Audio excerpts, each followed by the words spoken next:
Thanks for tuning in to our videos about preparing for RCCO examinations. All the requirements and information about the exams can be found on the RCCO website, rcco.ca. I'm talking today about the service playing examination. And unlike the colleague, associate, or fellowship, this exam has no written component, but is an excellent introduction to the practical exams for the RCCO. As a teacher, I usually begin students on this exam, even if the repertoire seems a bit easy. At this level, we need to think about repertoire choice. One section of the exam requires the compilation of a list of 12 pieces, 3 from processionals for a wedding, preludes for a funeral, preludes to a service of worship, and postludes for a worship service. You need to then play one piece from each list at the examination. Most of you will have experience in actual service playing, so list the pieces you know and are learning and see into which category they fit. A good prelude, for example, for a funeral is When in the Hour of Utmost Need from the Bach Orgelbüchlein, and of course this is a recording project now of the Toronto Centre. Several others in the Orgelbüchlein also fit into this category of preludes for a funeral, but I get students to vary their choices.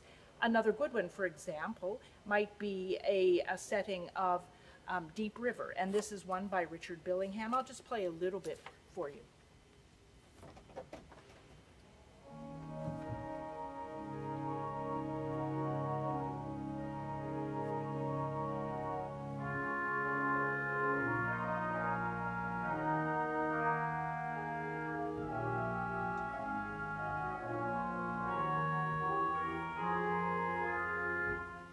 It's not very difficult and is a congregational favorite.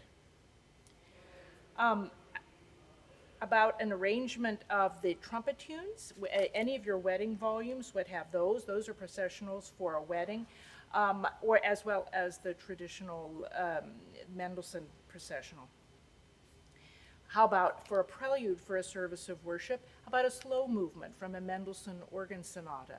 And for a postlude, how about maybe the Allegro from the Mendelssohn II? Goes like this.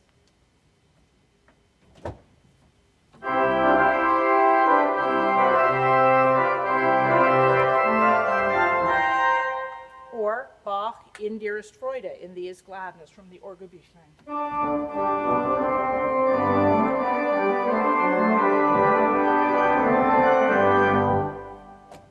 And you have many other choices from books of preludes.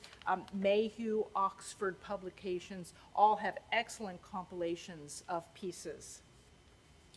When deciding which piece to play from each list, I have students play a variety of composers and styles. Again, not all Bach, not all Mendelssohn, but choose a variety of pieces and put them in a good order too, so that you maybe start with something upbeat and end with a louder piece, maybe the postlude. Another prepared section of the examination is an anthem accompaniment, and these, you are given 3 choices, and these are from the Oxford Book of Flexible Anthems, which I have here. They're very useful, especially if you have a smaller choir. Sometimes you have only soprano, alto, and bass, for example, or there's some in unison. So it's a useful volume to have. Let's look at the first one, which is an arrangement of Ferris, Lord Jesus. Now, what the examiners will be looking for is that you follow the instructions given. Where it says manuals, use manuals. Where it says pedal, use pedal. Dynamics, make sure you do the crescendos and decrescendos. And even though you don't have a choir with you, just give a little lead in to the choir section, give a little breath. When they breathe, try to breathe if the accompaniment is such that it has a breath in it. Something like this for just the beginning of it.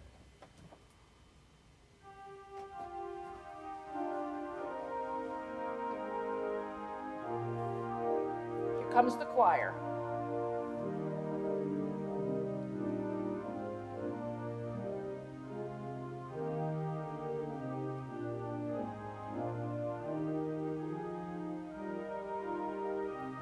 So many people will breathe after the first 2 measures of choir, but try to get them to go through four measures. There, with the accompaniment, you can help by giving a larger breath. Later on, there's a section where the pedals come in, so do that. And there are also crescendos and decrescendos marked in the score. Mark your scores so that you know what you are expecting, and set up the piston on the examination organ. Don't just do it on the fly on the day of. Then we get to hymn playing. In all of our examinations, the hymn section must be passed in order to pass the entire exam. The leading of congregational singing is the most important part of our profession, and this is why we've made it such an important part of the exam. Now, on the website, you can download the service playing hymns. There are 5 hymns given in the booklet, and the idea is you choose 4 of those. You prepare 4. So you choose your favorite, and you will play that one at the examination, and then the adjudicators will choose another one for you to play. But you must have all 4 prepared. I have students prepare for an exam, prepare them with the same scheme. And this might not necessarily be what you do in a service, but it just helps, I think, with the anxiety level of taking exams. So the same kind of introduction, maybe first and last lines. Now, in practice, I do different kinds of introductions depending on whether it's a familiar hymn, unfamiliar hymn, that kind of thing. So, but do the same kind of introduction, plan it for each hymn. And then maybe first verse mezzo forte, second softer, third louder, depending on the kind of hymn and on the text. Your registration, and you will have set registrations. My students usually have 2 sets of registrations for the hymns, one for their hymn that they're going to play, and then another one that they can vary depending on which hymn the adjudicators choose. Now remember that when we accompany at the organ, or at the piano, but at the organ, the job is to lead and support the congregation, not to drown out the congregation. And the adjudicators will be listening for this. So you will not get extra points for playing fortissimo on your hymns. In fact, you'll probably get fewer points than that. It is crucial to have the same number of beats between the end of the introduction and the first verse, and between each successive verse. Now, in practice, that depends on your acoustic. Here we have a larger acoustic, so I tend to give more beats in between than maybe you would if you are playing in a smaller acoustic, depending what your congregation is accustomed to, but you must be consistent. And I'll take one of the hymns on the list, As With Gladness, Men of Old, to Dix, and I'll play the last line and show you what I would do here.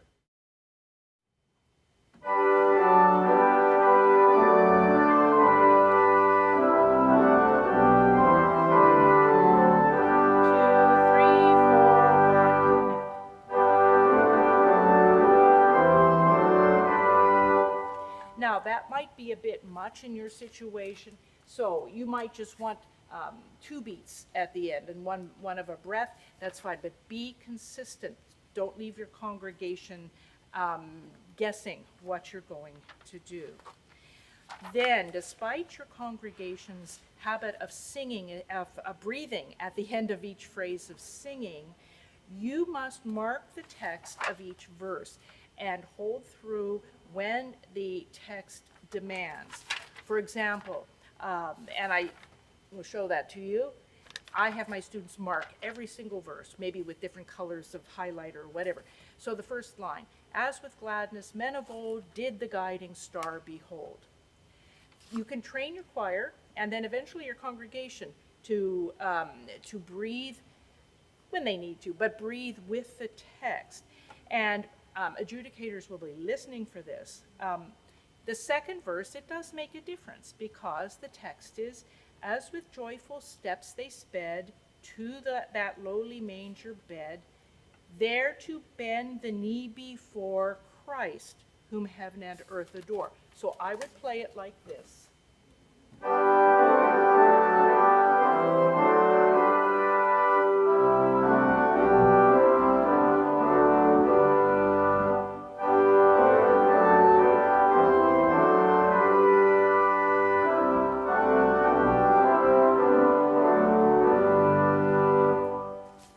Now, if you notice, At the end of the first phrase, I did a minor break. I lifted the treble.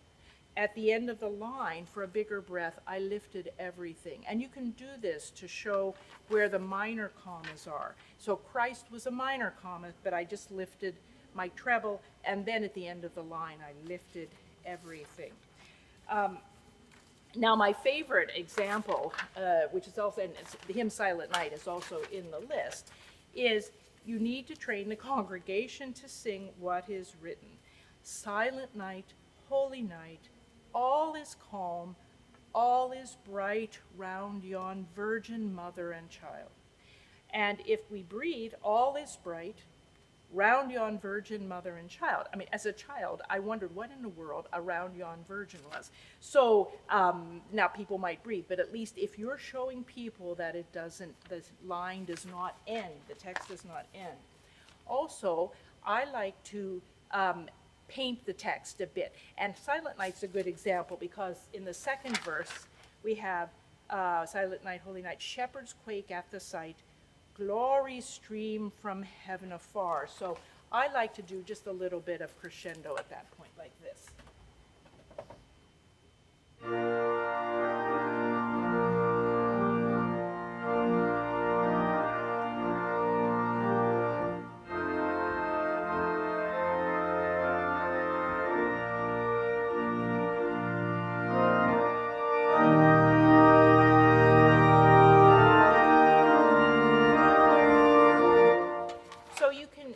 Registrations to paint the text also. Keep a steady tempo. And choosing a good tempo for a hymn can be tricky. It's challenging the style of the hymn, the text, the room's acoustic, and in some cases the congregation's established practice all contribute to the tempo. Now here, even though we have a bigger room and acoustic, the congregation really likes to sing fairly quickly, so I have to make sure not to play too slowly. If you choose the wrong tempo, you'll hear about it. Now, if you are already an experienced hymn player taking this exam and you feel up to it, do a solo verse, and that's soprano on the right hand, tenor and alto in your left hand, and pedal playing the bass. This is a requirement of the colleague exam, but you might want to challenge yourself toward that. Or also to play a free accompaniment on the final verse of a hymn for which it would be appropriate.